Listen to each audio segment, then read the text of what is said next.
옆에 계신 우리 믿음의 가족들과 함께 인사하겠습니다.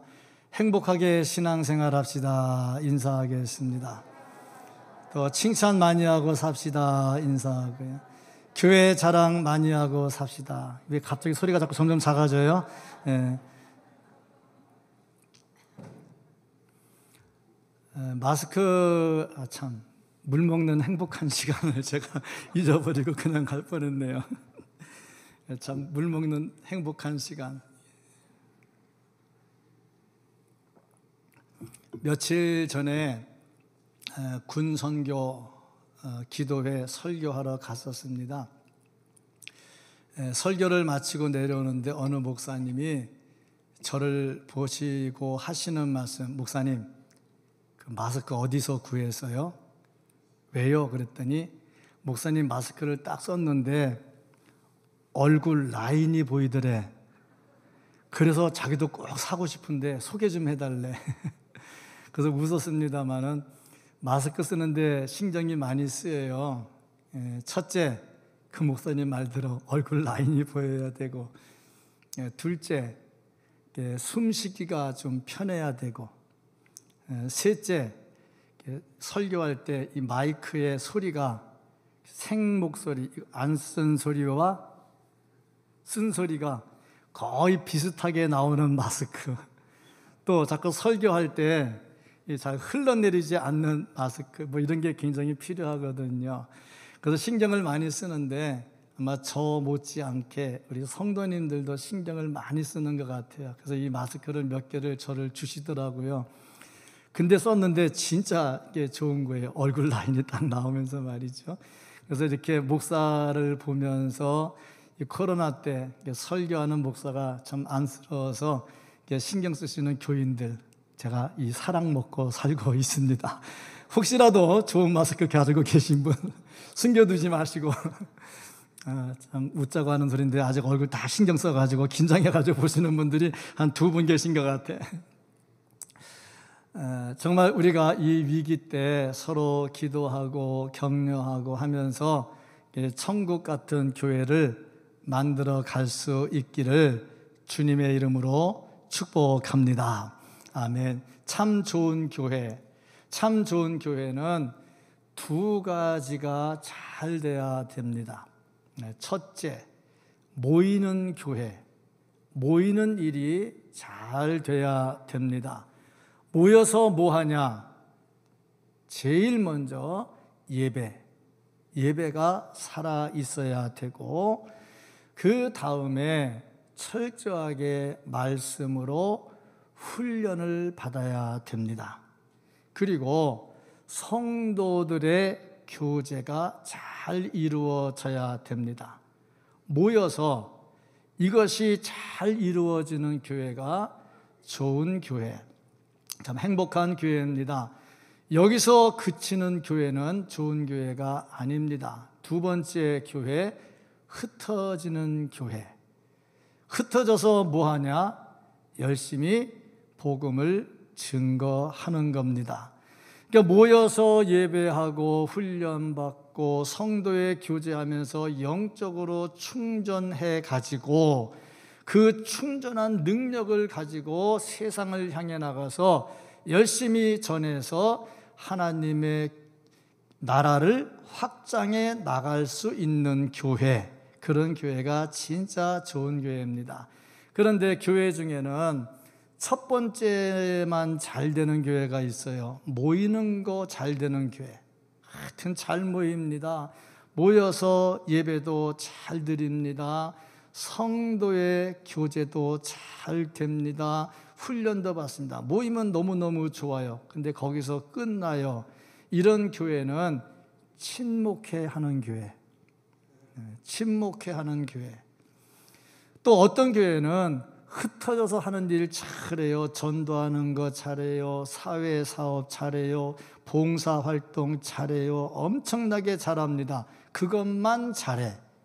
이런 교회는 사회사업하는 교회.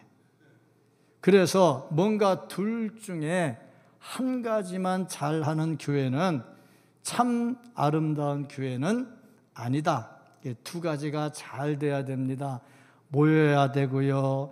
모여서 예배가 뜨거워야 되고요. 훈련 받아야 되고요. 기도가 있어야 되고요. 성도의 교제가 있어야 되고요. 그리고 그 뜨거운 열정으로 흩어져서 열심히 봉사하면서 사회 사업도 하고요. 지역사회 봉사도 하고요. 복음도 증거하고요. 자, 이런 교회와 성도가 되기를 주님의 이름으로 축복합니다. 이런 모양을 아주 잘 보여준 교회가 오늘 봉독해드린 말씀에 나오는 안디옥 교회입니다. 안디옥 교회가 세계 선교의 전초 기지가 되었던 정말 하나님의 칭찬을 듣는 좋은 교회였습니다. 그래서 사도 바울이 1차, 2차 세계 선교 여행을 마치고 보고한 곳이 이 안디옥 지역이죠. 그런 의미에서 이 교회는 정말 의미가 있는 좋은 교회였다. 그러면 어떻게 해서 안디옥 교회가 이렇게 됐을까? 그렇다면 우리 교회는 어떻게 해야 할까 하는 겁니다. 오늘 말씀 속에서 안디옥 교회를 보면서 우리도 이런 교회가 될 수 있도록 최선을 다하고 또 하나님의 은혜를 구할 수 있는 우리들이 될 수 있기를 주님의 이름으로 축복합니다. 아멘. 먼저 이 말씀을 통해서 보면 고난이라고 하는 기회를 잘 선용할 줄 알아야 되겠다 하는 겁니다. 19절 말씀을 보면 안디옥 교회가 설립되는 배경을 기록해 놓았습니다. 스데반의 일로 흩어진 사람들이 안디옥에 가서 교회를 세웠다 하는 내용이지요. 스데반의 일이라고 하는 게 뭐냐? 스데반이 복음을 전하다가 돌에 맞아 죽습니다. 순교를 당하지요. 그 순교로 끝나는 게 아니라 유대인들이 강력하게 기독교를 박해합니다. 그래서 예루살렘에서 더 이상 신앙생활하기가 쉽지가 않았습니다. 그래서 이제 각국으로 흩어지는 거지요. 이 흩어진 사람들이 안디옥에 와서 안디옥에서 복음을 증거하고 교회를 부흥시켜 나가는 모습입니다. 이 당시에 그리스도인들이 박해를 받았는데 두 부류에 의해서 박해를 받았습니다. 첫 번째 부류는 로마입니다. 로마는 기독교를 박해할 때에 이 나라, 자기들의 나라를 전복시키는 정치 세력으로 봤지요. 그 예수님이 내가 왕이다 그러니까 왕이 뭐가 왕입니까? 나라를 뒤집어야 왕이 되는 거 아닙니까? 그런 오해들을 했지요. 그래서 교회를 박해를 했고 또 하나는 유대인들이 교회를 박해를 했습니다. 왜냐? 이단, 예수는 이단이다. 이단을 섬기고 있으니 너희들은 정통 신앙이 아니다. 그래서 박해를 했습니다. 이래저래 박해를 받다 보니 신앙생활을 제대로 할 수가 없었습니다. 그래서 흩어져서 안디옥까지 갔다. 그래서 안디옥에서 교회를 세웁니다. 그러고 보니 이 교회의 시작은 고난이었다 하는 겁니다. 교회의 기초가 고난이었습니다. 뭐 누가 헌금을 많이 해서 돈을 모아가지고 자 우리 복음을 위해서 교회 세우자 그게 아니고요. 고난 때문에 흩어진 사람들이 어쩔 수 없이 가서 거기서 교회를 세웠다 하는 겁니다. 이 당시에 정말 많은 박해가 있었거든요. 그런데 우리가 알다시피 교회라고 하는 것은 고난이라고 하는 것이 바닥에 있을 때에 교회가 부흥이 되더라 하는 거죠. 참 보면 교회에 돈이 많다, 여유가 있다. 그러면 그 교회에 썩어가지고 싸움들 많이 합니다. 그런데 교회에 빚이 많다 그러면 싸움 잘 안 해요. 왜냐하면 빚 갚으려고 바쁜데 뭐하러 싸움하겠어요. 그런 일들이 좀 있지요. 보니까 고난이 있을 때 교회는 든든히 서갑니다.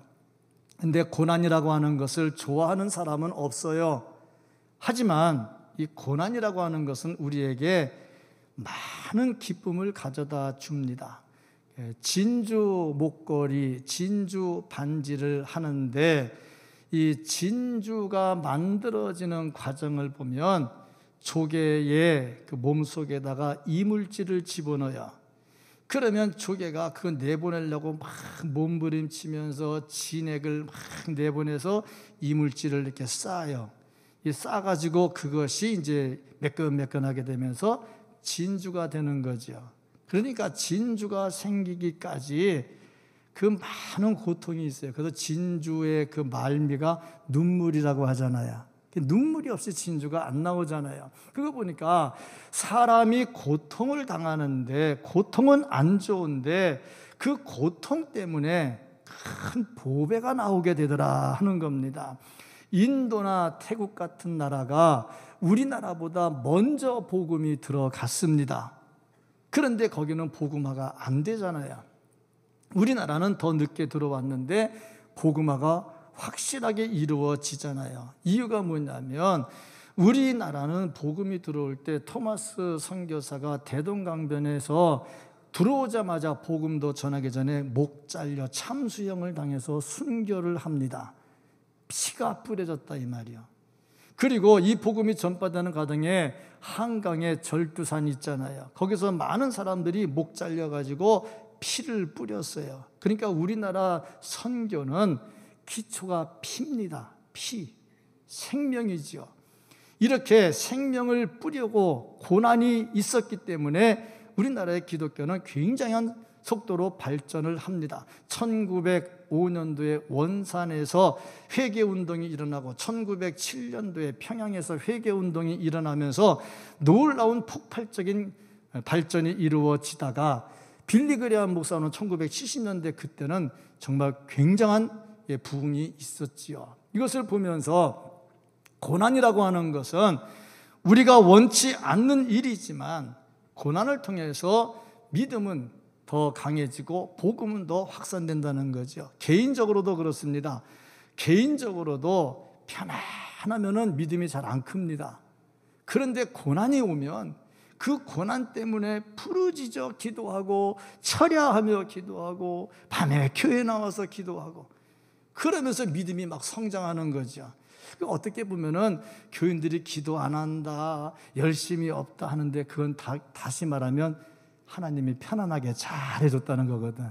그때가 뭐 할 때냐? 더 기도해야 되는데 이상하게 편할 때는 기도 안 하다가 어려우면 또 기도하더라고. 아마 그래서 하나님이 또 고난을 주는 것이 아닌가 싶습니다. 중요한 것은 고난은 점차적으로 우리의 믿음이 성장되는 좋은 기회다 하는 겁니다. 찬송가 373장 2절 가사를 보면은 1절은 고요한 바다로 배가 가는 것이고 2절은 큰 물결이 일어나 나 쉬지 못하나. 배 타고 가다가 큰 물결 나는데 쉴 수가 있겠습니까?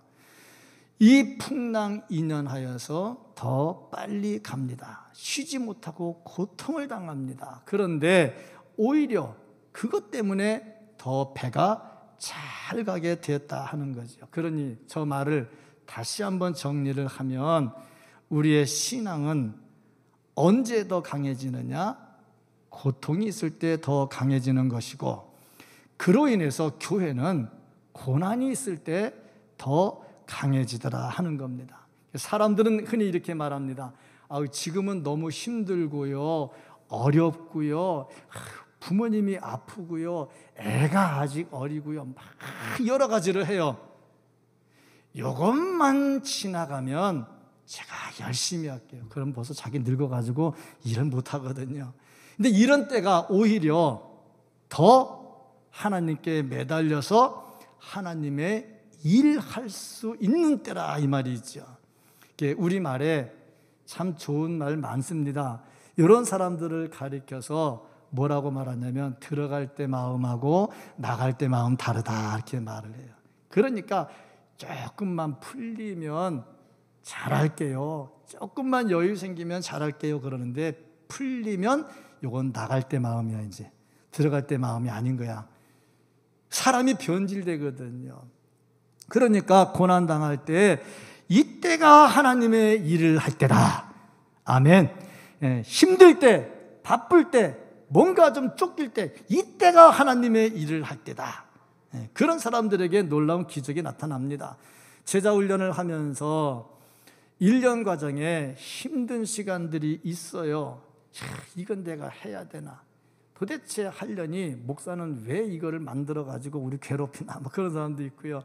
제자훈련 하다 보니까 이렇게 말하는 사람이 있어요. 옥하는 목사는 왜 제자훈련을 만들어가지고 우리 김양훈 목사까지 이거를 하게 해서 우리 이렇게 힘들게 만들어? 그렇게 말하는 사람이 있더라고요. 근데 그렇게 하지 않습니까? 힘들어요. 자, 그런데 중요한 거, 요 힘든 과정에 아유 제가 다음에 할게요. 뭐 그래도 뭐 천국 가는데 지장 없습니다. 신앙생활에 지장 없습니다. 그런데요, 다른 게 있어요. 이 힘든 과정을 내가 한번 이겨봐야지. 그리고 이 힘든 과정과 싸움을 하면은 마지막에 수료할 때 간증거리가 나오더라 하는 거예요. 이 고난은 우리에게 승리와 간증을 가져다 줘요. 그러니까 어려운 일 당할 때 그냥 포기하지 말고 이것을 가지고 좋은 기회를 만들어야 됩니다. 시편 126편 5절 6절 말씀을 보면은 눈물을 흘리며 씨를 뿌리는 자는 기쁨으로 거두리로다. 울며 씨를 뿌리러 나가는 자는 반드시 기쁨으로 그 곡식단을 가지고 돌아오리로다. 그렇지 않습니까? 눈물 가지고 뿌려야 기쁨으로 거둘 수가 있는 겁니다. 그러니까 고난의 때는 우리가 복음을 가지고 더 영적으로 강건해지는 때라 하는 것을 알고 있어야 됩니다. 몽골 선교사님이 간증한 글을 읽어봤어요. 선교를 하다가 잡혔습니다. 그래서 경고를 받았어요. 너 선교하지 말아라. 그리고 매도 맞았습니다. 그러면서 그들이 하는 말, 다음에 선교하다가 잡히면 혀를 잘라버리겠다. 그런데 이 선교사가 또 선교하다가 잡혔어요. 혀를 잘렸습니다. 혀를 잘린 상태에서 또 경고받았습니다. 다음에 또 잡히면 더 죽여버리겠다. 그런데 또 선교를 했습니다. 잡혔습니다. 이제 사형을 당하는데 사형당하는 방법이 아주 좋지 않아요. 나라의 인권을 다루는 나라는 사형이 간단합니다. 총으로 빵 하고 간단하게 합니다. 근데 인권을 주장하지 않는 나라일수록 사형 방법이 좀 복잡하고 좀 더티해요. 어떻게 죽였느냐? 이 선교사를 죽이는데 죽은 시체하고 살아있는 선교사를 이렇게 묶어버리는 거예요. 그러면 어떤 일이 일어나냐면 그 썩은 시체가 이 살을 파고 들어와 가지고 살아있는 사람 살을 썩히면서 죽이는 겁니다. 그리고 우리가 알다시피 생선 썩는 것도 냄새가 고약한데 사람 썩는 냄새는 이건 장난이 아닙니다. 엄청납니다. 그러니 이 선교사가 기절을 해버렸어요. 기절해버렸어요. 그런데 자기는 그러고 이제 인생 끝난 줄 알았는데 눈 떠보니까 살아있더래요. 이상하다. 그러고 봤더니 누군가 자기를 훔쳐내가지고 구덩이에 있는 거를 끄집어내가지고 자기를 살려준 거야. 그러면서 하는 말이, 선교사님 빨리 도망가십시오. 나도 죽음을 각오하고 선교사님 살려놓은 겁니다. 빨리 도망가십시오. 그러더래. 그래서 도망가서 또 뭐 했느냐? 또 선교했대요. 자, 이걸 보면은 참 대단하다 하는 게 있습니다. 고난. 그 고난은 우리를 막을 수가 없어요. 그 고난 때문에 더 열심을 내고 하나님의 나라는 더 확장시켜 나가는 겁니다. 자, 이게 우리 그리스도인들의 아름다운 모습이죠. 그럴 때 세계 선교가 이루어지는 거죠. 다음으로 보면 의지적이고 자발적으로 해야 되겠다. 억지로 하거나 끌려가는 것이 아니라 의지가 있고 자발적으로 해야 된다. 모세가 성막을 지으자고 할 때에 사람들에게 성막 짓겠습니다 하니까 자신들이 알아서 헌금을 가지고 옵니다. 성막을 지을 물건들을 가지고 옵니다. 자발적으로, 억지로 하지 않습니다. 이 교회가 은혜스러우려면 무슨 일을 할 때에 내가 할 일이 무엇인가 그걸 먼저 찾아요. 그리고 잘 모르면 물어봐요. 그럼 이거 하세요. 그러면 네. 그러고 본인이 자발적으로 해요. 그런 교회들은 참 은혜가 넘치는 교회입니다. 그런데 해라 그래도 잘 안 해요. 그런 경우는 은혜가 조금 있는 교회. 자발적으로 합니다. 의지적입니다. 자원해서 기도하고요, 헌금에 동참하고요, 복음 전도에 동참합니다. 그런데 이 안디옥 교회를 보면 예루살렘 교회랑 달라요. 예루살렘 교회는 사도들이 중심이 돼서 교회를 세웠어요. 그런데 안디옥 교회는 평신도들이 신앙생활 잘하려고 도망가가지고 피신해가지고 세운 교회입니다. 그러니까 이 예루살렘 교회하고는 믿음의 수준이 좀 달라요. 그 믿음의 수준이라고 하는 것이 뭐 공부로 그런 거 하는 건 아니겠지만 일단 사도들이니까 예수님께 직접 훈련받은 사도들이 세운 교회하고 그 다음에 평신도들이 도망가가지고 세운 교회하고 어떻게 보면은 좀 급이 다르다고 할 수가 있겠지요. 그런데 중요한 거, 이들이 세운 교회가 확실하고 뜨거운 교회, 사명이 넘치는 교회가 됐다 하는 겁니다. 선교하는 교회가 됐고요, 선교에 불붙은 교회가 됐습니다. 이게 전부 다 누가 시켜서 했느냐? 아닙니다. 자발적으로. 하나님의 교회는 자발적으로 이루어져야 됩니다. 예레미야 20장 9절 말씀을 보면은 내가 다시는 여호와를 선포하지 아니하며 그의 이름을 말하지 아니하리라 하면 나의 마음이 불붙는 것 같아서 골수에 사무치니 답답하여 견딜 수 없나이다. 이런 열정이지요. 내가 주의 교회를 위해서, 하나님의 교회를 위해서 일을 해야 되는데 뭘 해야 될지 알지도 못하고 하면서 뭔가를 해야 될 텐데 막 열정이 막 뜨겁고, 내가 전도하고 선교해야 되는데 이거 어떻게 될지 막 그냥 답답해서 견딜 수가 없는 거예요. 이 의지가 자발적이고 의지적으로 충분했다 이 말이죠. 우리가 정말 하나님의 교회를 세워나가고 하나님의 나라를 확장하려면 이런 마음이 있어야 됩니다. 누가 시키지 않아도 선교 헌금을 작정을 해요. 누가 시키지 않아도 열심히 기도에 동참을 해요. 누가 시키지 않아도 열심히 해요. 이런 마음들이 모여야 선교하는 교회, 선교의 성공적인 교회가 되는 겁니다. 본 회퍼라고 하는 목사님이 있었습니다. 디트리트 본 회퍼. 이 당시에 독일의 최고 수령이 누구였느냐? 히틀러였습니다. 우리가 잘 알다시피 히틀러는 아주 악한 통치자입니다. 물론 독일 사람들 입장에서 봐서는 자기 나라를 위해서 좋은지 모르겠지만 세계 역사를 보면 아주 좋지 않은 사람이 히틀러입니다. 그런데 본헤퍼 목사님이 이 히틀러를 아주 나쁘게 하면서 히틀러를 끌어내리려고 했습니다. 지금 우리나라도 그런 목사님 계시대. 대통령 막 끌어내리려고 막 한 분 계시던데 그 사람도 본헤퍼 이름을 대면서 이렇게 하더라고요. 그런데 이 본헤퍼 목사가 이 히틀러에 대해서 뭐라고 비유를 했냐면은 미친놈이 운전하고 있다, 그렇게 비유를 했어요. 미친놈이 운전하고 있다. 그래서 미친 사람이 운전대를 잡고 막 운전하면 무슨 일이 일어납니까? 아무 죄 없는 사람들이 거기 치여서 죽거든요. 그래서 히틀러를 미친놈이 운전하고 있다. 자, 그 말을 하면서 본헤퍼 목사님이 무슨 말을 했냐면, 그러면 그 미친놈이 운전할 때 우리 그리스도인들은 어떻게 해야 될까? 그 얘기를 하는 겁니다. 여기서 이제 사람들 생각이 쫙 갈리는 거죠. 이제 미친놈 운전을 못하게 하는 건 다 당연한데 어떻게 할지는 데 갈라지는 거야. 그런데 본헤퍼 목사님이 하는 말이 뭐냐면, 주여, 저놈이 미친 짓 그만하게 해주시오. 기도하고 끝날 거냐? 아니면 저 미친놈이 운전하는 차에 뛰어 올라가지고 멱살 잡고 끄집어내려서 운전을 못하게 할 거냐? 뭐가 맞는 거냐? 그걸 주장한 사람이 본헤퍼입니다. 여기까지 얘기하면 왜 목사가 저 말하는지 답이 벌써 나왔을 거예요. 그 사람의 주장은 올라가서 멱살 잡아 끄집어 내려야 된다는 거죠. 자, 그러다 보니까 이 히틀러가 기분이 좋았겠어요? 그래서 이 보네퍼를 사형을 시킵니다.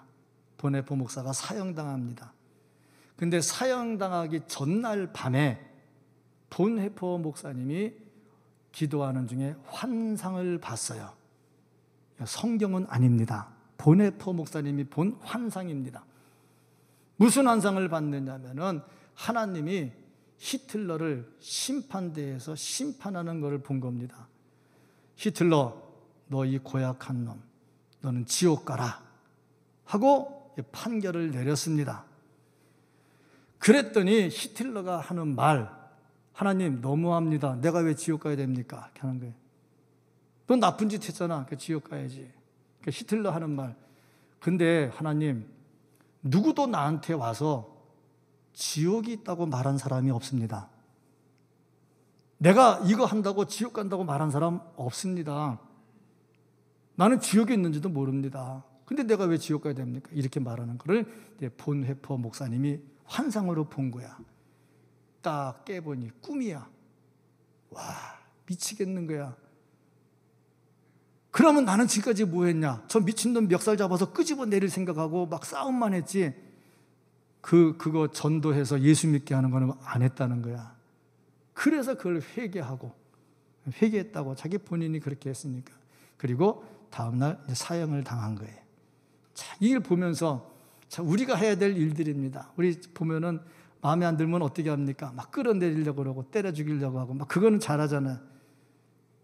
그렇지 않습니까? 나라를 위해서 때려 죽여야 되고 교회를 위해서 때려 죽여야 되고 끄집어 내려야 되고 다 그렇지 않습니까? 나라를 위해서 교회를 위해서 다 그렇지 않습니까?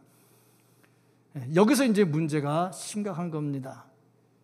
우리가 해야 될 일이 뭘까? 진짜 하나님의 나라를 위해서 해야 될 게 뭘까? 교회를 위해서 해야 될 게 뭘까? 깊이 있게 생각을 해야 되겠죠. 좌우지간 자원하는 마음으로, 기쁜 마음으로, 즐거운 마음으로 하나님의 교회를 세워나가야 됩니다. 안디옥 교회 보니까 그렇게 아름답게 잘 만들어졌어요. 아주 의지적이고 자발적으로 그 일을 잘 만들어 갔다 하는 겁니다. 이걸 보면서 참 이 교회 정말 아름다운 교회였다 하는 거죠. 자, 우리가 이 도시를 볼 때 대전 150만 명입니다. 이 150만 명 중에 기독교인이 몇 명이냐? 30만 내지는 35만으로 보고 있는데 아마 30만이 맞을 것 같습니다. 30만 명 정도가 예수 믿어요. 이 말은 무슨 말이냐? 120만 명이 예수를 안 믿는다는 겁니다. 우리나라 5천만 얘기합니다. 기독교인을 많이 봐야 1,000만으로 보죠. 4천만이 예수를 안 믿습니다. 이 지구상에 70억이 있습니다. 아무리 많이 잡아도 20억이면 50억이 예수를 안 믿습니다.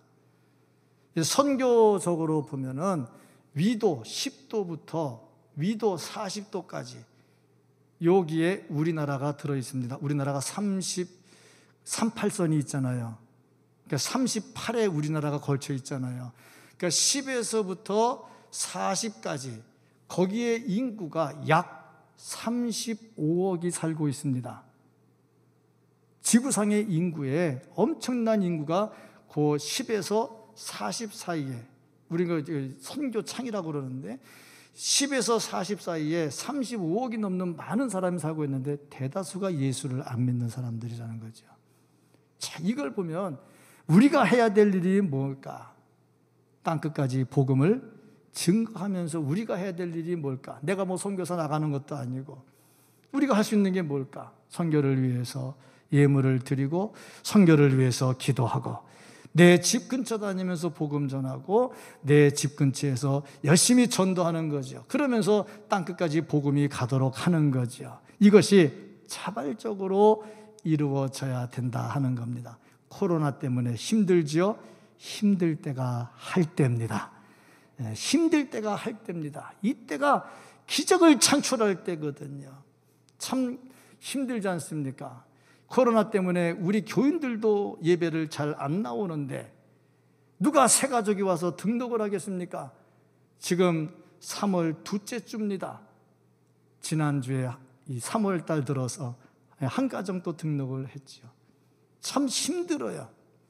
이런 때 우리가 해야 될 일이 뭐냐? 이런 때 복음을 들고 나가는 겁니다. 그게 살아있는 교회고 능력의 교회죠. 또 안디옥 교회를 보면요, 생활에 모범이 있었습니다. 이 안디옥 교회를 보면 말로만 하는 게 아니라 행함과 진실함이 있었어요. 전도는 말로 하지 않고 행동으로 합니다. 물론 말은 해야 되겠죠. 그런데 말만 하면 예수님 말씀대로 이파리만 무성한 무화과 나무가 됩니다. 그래서 전도와 선교는 행함으로 이루어져야 되는데 안디옥 교회 성도들은 말로 하지 않고 행함으로 했어요. 이 안디옥이라고 하는 도시는 로마의 3대 도시입니다. 우리나라로 보면 서울, 부산, 인천 가는 것처럼 인천이 3대 도시 아닙니까?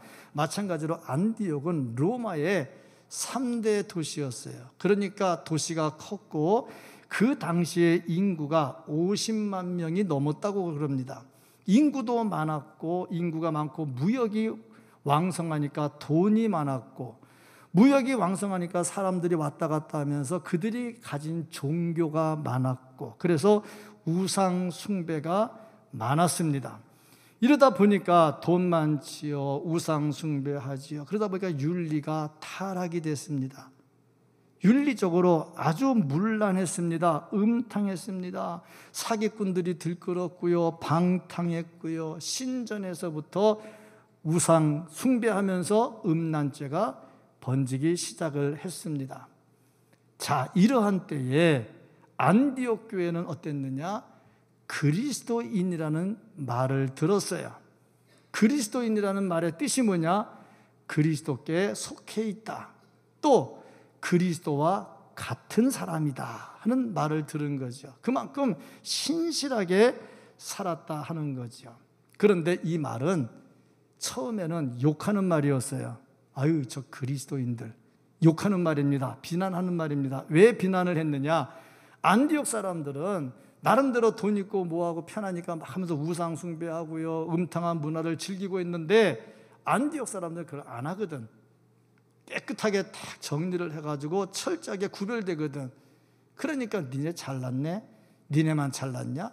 그러면서 자기들의 죄를 자꾸 가리려고 하다 보니 안디옥 교인들을 비난한 거죠.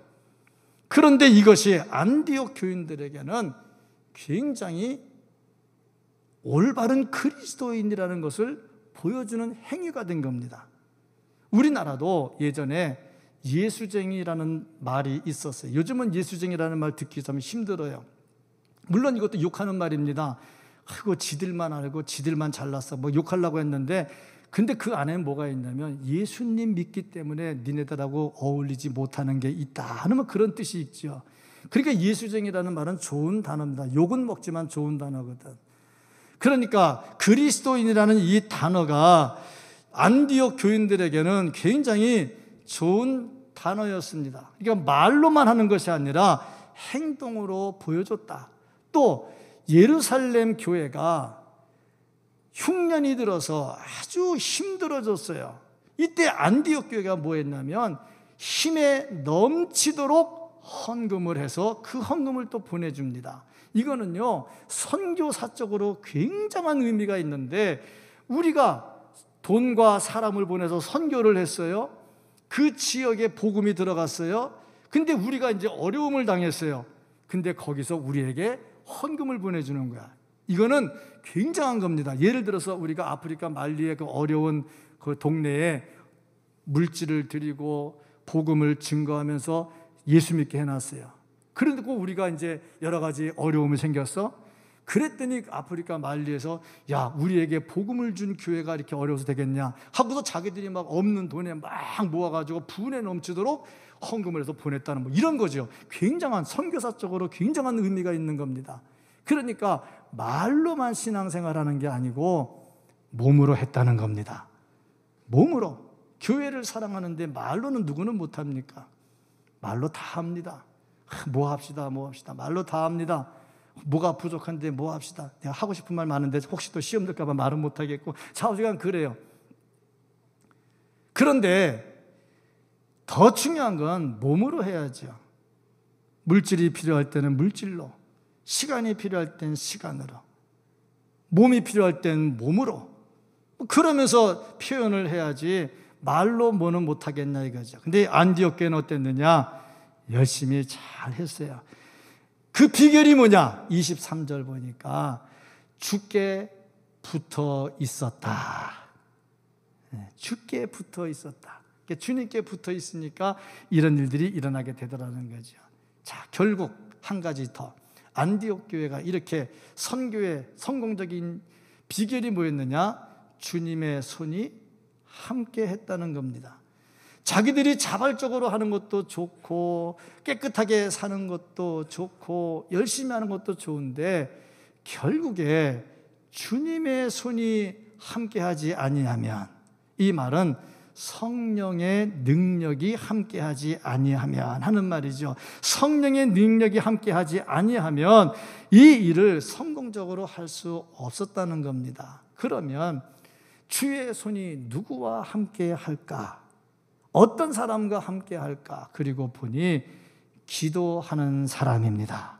기도하는 사람과 주의 손이 함께하고 주의 손이 함께할 때에 그들에게 기적이 나타나는데, 이 보니까 선교만 성공적으로 이루어진 것이 아니라 그로 인해서 교회가 점차적으로 부흥하게 되었다 하는 겁니다. 선교하니까 교회가 부흥했다. 점차적으로 많은 사람들이 모여들었습니다. 그렇습니다. 하나님의 교회, 복음을 증거하다 보니, 선교하다 보니 교회 자체가 부흥하게 되더라 하는 겁니다. 이것이 누구를 통해서 이루어지느냐? 주의 손이 함께하는 사람. 주의 손이 누구와 함께하느냐? 기도하는 사람. 그래서 우리가 교회를 기도하는 교회로 만들어야 됩니다. 부흥하기를 원하면요, 기도해야 됩니다. 기도하자고 모이라고 그러면 열심히 모여야지요. 참 열심히 모여서 기도해야 됩니다. 기도해야 교회는 부흥하게 되어 있어요. 왜냐하면 주의 손이 함께 하니까.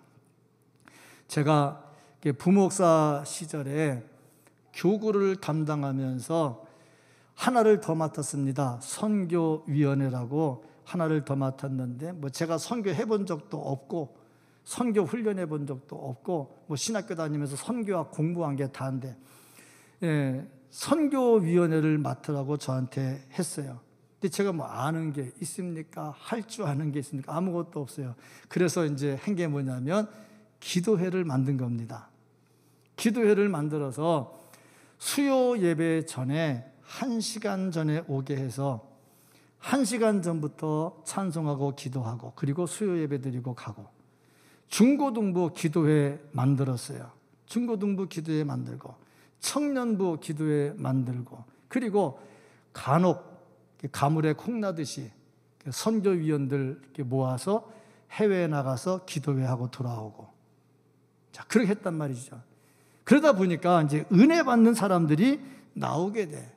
21절 보니까 그렇게 하다 보니 교회가 부흥이 돼. 사람들이 모여들어. 24절 보니까 사람들이 모여들어. 그렇습니다. 우리가 선교하는 교회가 되고 복음을 증거하는 교회가 되다 보면 교회는 자동적으로 부흥하게 되어 있습니다. 자, 그렇습니다. 안디옥 교회 성도들은 음탕한 도시에서 깨끗한 모습으로 살면서 그리스도인이란 칭호를 들었어요. 이 안디옥이라는 도시를 사람들은 제2의 소돔이라고 말을 했습니다. 그만큼 음탕한 도시였습니다. 거기서 그리스도인이라는 말을 들었습니다. 열심히 복음을 전했습니다. 하나님의 선한 손, 주님의 선한 손이 함께 했을 때에 안디옥 교회는 성공적 선교와 함께 교회 부흥을 이루었습니다. 우리 교회 이런 교회 되기를 주의 이름으로 축복합니다. 그 교회가 좋은 교회냐 안 좋은 교회냐, 뭐 모이는 교회, 흩어지는 교회 잘 돼야 되겠지만 좋은 교회는 동네 사람들한테 욕 안 먹고 칭찬 듣는 교회가 좋은 교회라고 합니다. 더군다나 이 코로나 때문에 교회들 욕 많이 먹잖아요. 저와는 모이지 말라는데 주일날 또 모여가지고 또 예배한다고 해서 욕하는 교회는, 욕 먹는 교회는 동네에서 별로 좋은 일 안 한 교회. 부산에 있는 모 교회, 그 어려운 중에 교회 폐쇄까지 됐습니다. 그래서 마당에서 예배를 드리는데 동네 사람들은 그 교회를 나쁘다고 말하지 않습니다. 다 좋은 교회라고 말합니다. 그 정도 교회가 폐쇄될 정도까지 됐으면 동네 사람들이 욕해야죠. 안 합니다. 왜? 그만큼 평상시에 잘한 겁니다. 동네와 함께 간 거죠. 그러니 이 코로나 전국에 동네 사람들한테 욕 안 먹는 교회는 좋은 교회. 아멘. 제가 그래서 생각을 해봤어요. 우리 교회 욕 먹는가 안 먹는가. 근데 제가 귀가 어두워서 그런지 모르겠는데 욕하는 소리는 못 들었어요. 그런데 좋은 교회라는 소리는 좀 들었어요. 자, 좋은 교회입니다. 자, 이런 말 들을 때 기분 좋은 사람은 은혜가 충만한 사람. 와, 뭐야, 또 자기 자랑하는 거야. 내 자랑 아니잖아. 우리 교회 자랑이잖아. 그런 사람들은 좀 은혜가 좀 시험이 충만한 사람. 자, 교회 자랑하고 교회 칭찬 듣고 그래야 됩니다. 은혜로운 교회입니다. 세계 선교에 동참하는 은혜로운 교회, 믿음이 충만한 교회, 사랑받는 교회, 그래서 부흥하는 교회, 그 성도가 될 수 있기를 예수님 이름으로 축복합니다. 아멘. 기도하겠습니다.